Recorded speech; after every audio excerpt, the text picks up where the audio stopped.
Aujourd'hui, ça va être une vidéo sur les étapes de création d'une collection. Donc il y a 10 étapes.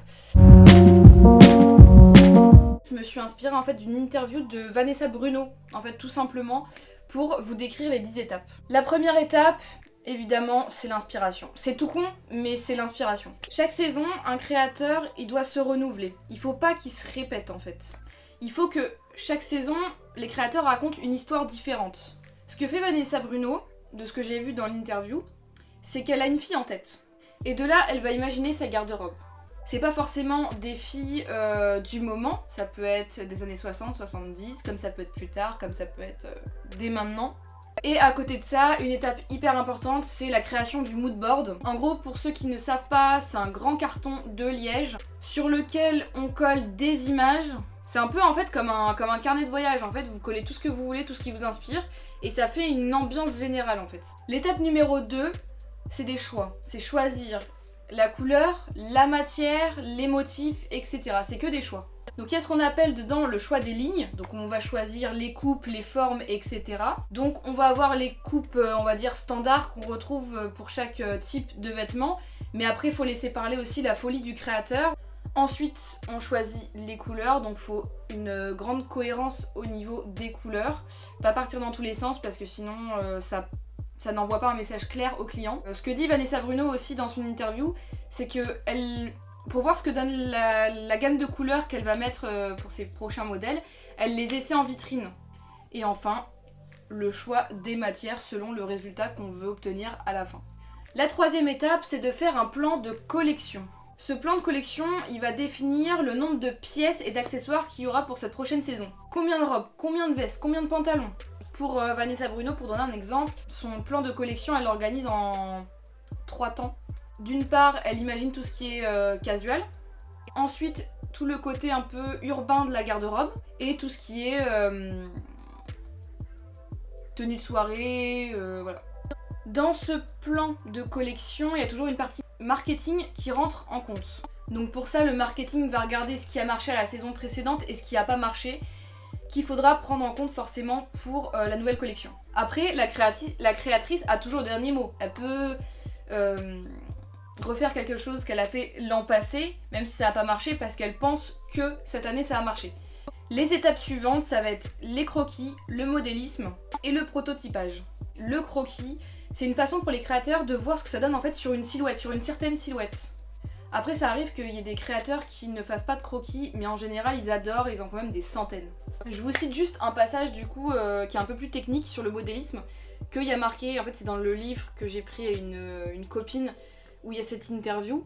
Donc je vous lis. Une fois le plan de collection établi et les croquis prêts, Vanessa Bruno confie ces derniers aux modélistes qui sont chargés de réaliser des prototypes dans un tissu en toile.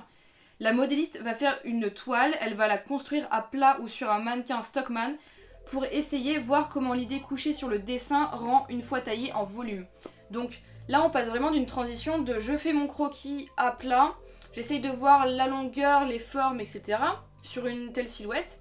Et ensuite on bascule sur la toile. Et en fait dès que ça va être modélisé, on va se rendre compte de ce que ça donne vraiment. Et on va revoir en fait les volumes. Et on va revoir les coupes aussi.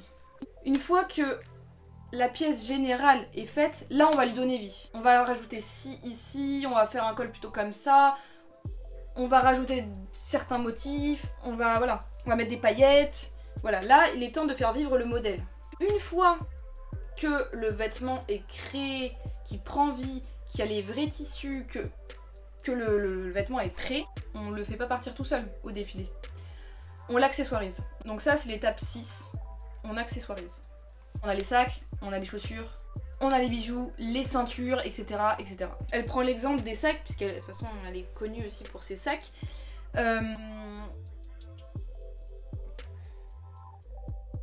Pour créer un sac, c'est pareil, il y a un développement, il y a des étapes à suivre. D'abord, elle se demande quelle va être la fonction du sac. Est-ce que ce sac, ce sera pour aller travailler? Est-ce que ce sera pour sortir? Ensuite, elle fait le choix des matières.